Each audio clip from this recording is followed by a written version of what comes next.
Innalillahi wa inna ilaihi rajiun. Atas wafatnya, atas syahidnya 6 orang laskar kami yang sedang dalam tugas pengawalan kepada pimpinan kami, yaitu Imam Besar Habib Rizik Syihab.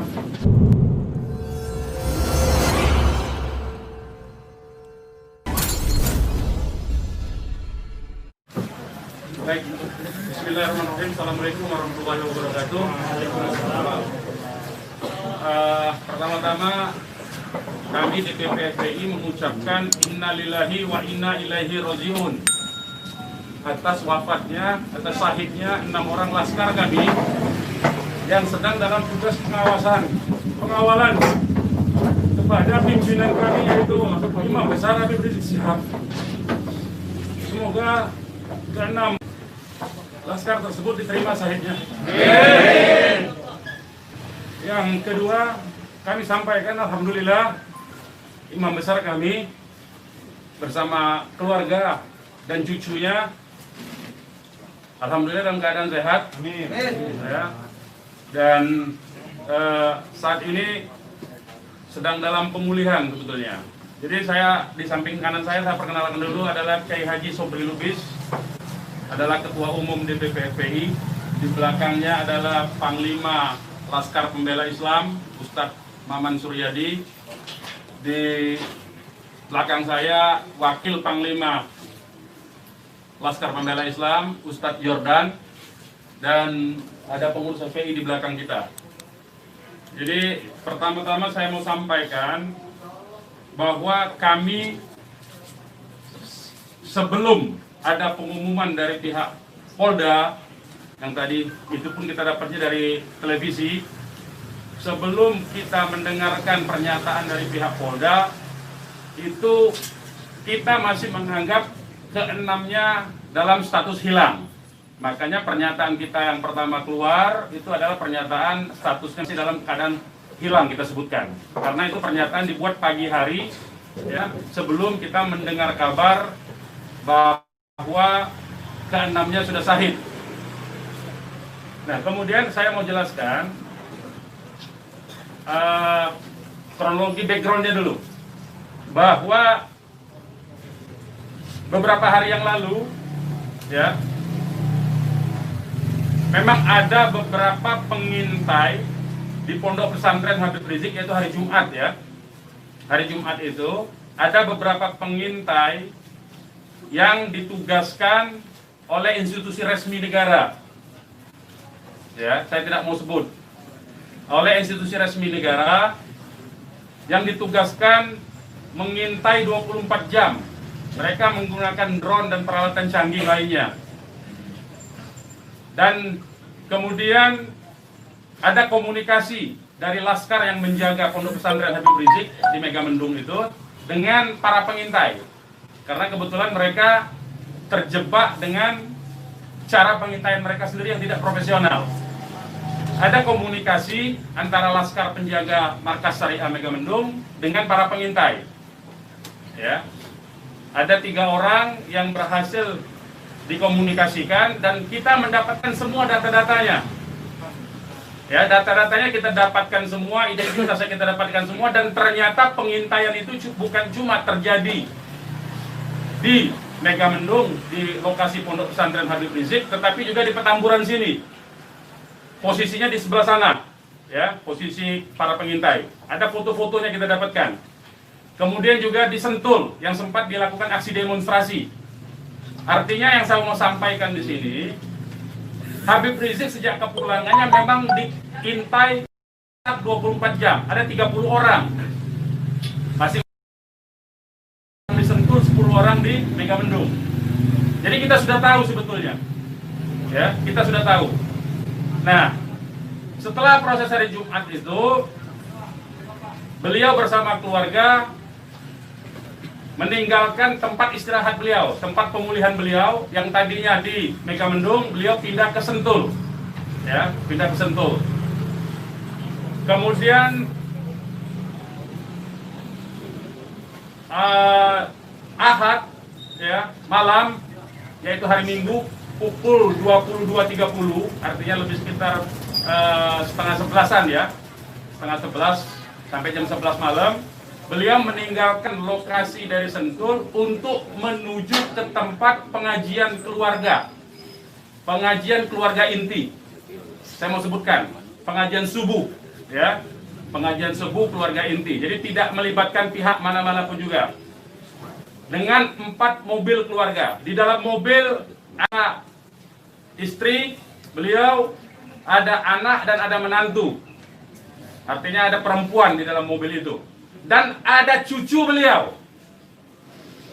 2 orang masih bayi, 3 orang balita. Ya. Jadi di rombongan Habib Rizik itu ada balita, ada bayi dan masih belum 1 tahun dan ada balita. Itu yang saya mau tegaskan. Jadi ini adalah perjalanan keluarga biasa. Beliau mau melakukan pengajian keluarga saja, karena biasa pengajian subuh keluarga. Ya. Nah, di dalam perjalanannya lebih kurang pukul 12.30 artinya setengah 1 malam, rombongan beliau dengan dikawal. Beliau menggunakan keluarga menggunakan 4 kendaraan roda 4 dan dikawal oleh 4 mobil juga oleh laskar. Ya. Nah, di dalam perjalanan ada orang yang menguntit sejak dari keluarnya beliau dari Sentul itu. Ya. Terus dikuntit dan akhirnya para penguntit ini berusaha memotong entah apa tujuannya. Kita sebut karena kita tidak tahu apakah dia petugas resmi atau bukan, karena dia tidak berseragam ya. Harus disebut tidak berseragam. Ini orang-orang tidak berseragam. Berusaha memotong rombongan ya dan menyetop kendaraan. Nah, para pengawal tentu saja bereaksi untuk melindungi ya, untuk melindungi Imam Besar Habib Rizik Syihab. Itu reaksi normal karena memang mereka bertugas untuk mengawal. Reaksi normal. Yang patut diberitahukan kepada teman-teman pers semua bahwa fitnah besar kalau laskar kita disebut membawa senjata api dan tembak-menembak. Fitnah itu. Laskar kami tidak pernah dibekali dengan senjata api. Kami terbiasa tangan kosong. Kami bukan pengecut. Jadi fitnah. Dan ini fitnah luar biasa, pemutarbalikan fakta dengan menyebutkan bahwa laskar yang lebih dahulu menyerang dan melakukan penembakan. Kalau betul itu coba dicek senjata apinya, nomor register senjata apinya, pelurunya itu semua tercatat. Cek saja. Silakan dicek. Pasti bukan punya kami, karena kami tidak punya akses terhadap senjata api. Dan tidak mungkin membeli dari pasar gelap. Ya. Jadi bohong sama sekali. Apalagi di FPI, di kartu anggota FPI dan kartu anggota LPI disebutkan bahwa setiap anggota FPI dilarang membawa senjata tajam, senjata api, bahkan dan bahan peledak. Itu dilarang di kartu anggota kita punya. Ya. Nah, jadi upaya-upaya memfitnah, memutarbalikkan fakta hentikanlah. Ya. Hentikanlah. Nah, kemudian kejadiannya, ya, kenapa kami menyatakan laskar kami dalam keadaan hilang? Karena memang kami belum tahu keberadaannya di mana. Itu membuktikan bahwa mereka dibunuh dan dibantai, saudara-saudara. Ya. Kalau sejak awal tembak menembak itu berarti dia tewasnya di tempat dong. Tewas di tempat pasti banyak. Semalam saya sendiri sampai jam 3 sudah ngecek dengan teman-teman yang di lapangan, tidak ada jenazah di situ, tidak ada keramaian di situ. Yang ada justru petugas aparat setempat yang ada di lokasi yang diperkirakan di sekitar pintu tol Karawang Timur. Ya, di tengah malam itu saya suruh cek. Begitu saya mendengar ada berita terjadi ada laskar kita yang ditembak, kita suruh cek ke pintu tol Karawang Timur. Ternyata tidak ada mobil laskar di situ. Mobil laskar tidak ada, jenazah tidak ada. Kalau itu memang tembak-menembak dan tewas di tempat, itu pasti ada jenazah di situ. Pasti membutuhkan proses lama untuk evakuasi di situ. Tetapi ini tidak ada. Dan bahkan saudara-saudara perlu ketahui, teman-teman media, sempat salah satu laskar mengirimkan voice note rintihan dari salah satu laskar kita yang ditembak. Itu artinya apa? itu artinya laskar kami dibawa ke satu tempat dan dibantai di tempat itu. Dibantai di tempat lain. Itu artinya. Dan kemudian waktu kemudian setelah voice note terkirimkan, tidak ada lagi HP dari laskar 6 orang itu yang aktif kita hubungi. Kita sudah cari sampai pagi tadi, sampai siang tadi sebelum pengumuman dari pihak Polda, kita sudah cari kemana-mana, ke rumah sakit kita cari, ke kantor polisi kita cari, karena kita anggapnya itu orang hilang. Dan ternyata kemudian ada pengumuman bahwa seperti yang dinyatakan fitnah yang menyatakan tembak menembak itu. Ya. Nah, jadi sekali lagi saya mau katakan tidak betul, ya, berdasarkan fakta-fakta dan kronologi yang saya sampaikan bahwa terjadi tembak menembak dan laskar memiliki senjata api itu tidak betul sama sekali. Itu fitnah besar terhadap kami, fitnah besar terhadap umat Islam.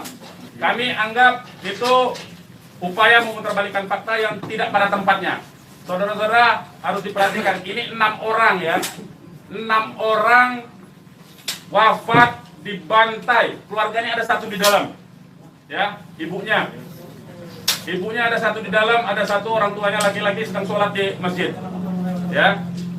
Ini anak-anak kita tahu persis, anak-anak ini hanya bentuk kecintaannya mengawal pimpinan kami, imam besar, hanya bentuk pengabdian, tidak memiliki agenda apapun, tidak memiliki senjata api, tidak memiliki bahan peledak, dan segala macam bentuk senjata lainnya.